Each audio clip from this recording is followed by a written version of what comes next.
So in a technical sense, Rory's no longer a Tory. I was expelled from the parliamentary party because I voted against the no-deal Brexit, which I thought would be very unnecessary and damaging. And I'm afraid since then the party has moved away from the kind of principles that I have. So I've reluctantly accepted that although many of my values are of course those for Conservative, I believe in limited government, I believe in individual rights, I believe in respect for our institutions and our traditions. And I was able for nearly 9 years to pursue quite liberal policies within the Conservative Party as a prisons minister, as an environment minister, as an international development minister. But I think in the end I've had to recognise that the party's moved on. Boris Johnson has taken the party in a different direction, and it's not a party, he's not comfortable with me anymore, I'm not comfortable with them anymore, and when that happens you've got to move on. So I'm somebody who voted Remain. I'm somebody who's just thrown away his parliamentary career because he voted against the no-deal Brexit. But above all, I believe in compromise. I believe in bringing people together, and I'm afraid that we're stuck in an endless war. I don't think it's realistic anymore for people to think that we can remain in the European Union, and I think the attempt to do that is going to be deeply, deeply destructive. So I've been working very, very hard to try to bring what people would call a soft Brexit, some way of protecting the City of London, the businesses in London, from the impact of Brexit.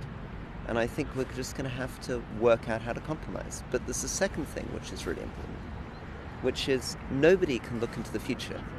Neither I nor you know whether we're going to have, in the end, Remain or hard Brexit or soft Brexit. Because in the end, we've got to notice that London is about London. It's about getting the right local issues right. It's about doing what we can to shape the debate and protect London.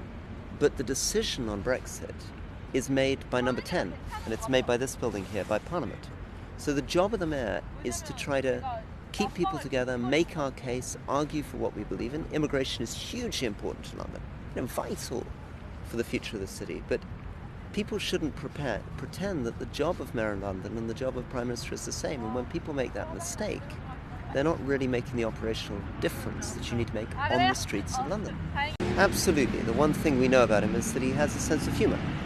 He's criticised me in the past, he's teased me in the past, I tease him back. That was a charity event, and it was a good-humoured report that's been published. But yes, of course I'd work with him or anyone. I'm an independent. I stand as an independent. I think the city needs an independent. I think one of the things that's going wrong is that all these other candidates are carrying the full baggage of their political parties behind them, rather than really just thinking about what London needs, what this job is, how to really make the Mayor of London work for the city. Do you think anywhere on this tour of London you'll need a stab-proof vest? No. I am somebody who's worked in cities quite unlike London. I've worked in Baghdad, I've worked in Kabul. London is not like that, but it is also a place which is not as safe as it should be. I was in Poplar Tower Hamlets, and I was there and turned up in the state when a man had just been stabbed and bled to death in the streets. And we really need to make this city safer. But the way to make the city safer is not for mayors or mayoral candidates to hide from these situations, it's to get out and meet people and listen and learn from those communities. Yes, some of the stuff is quite straightforward. Some of it is about operational leadership. Some of it is just about resources. It's about making sure we have many more police on the streets.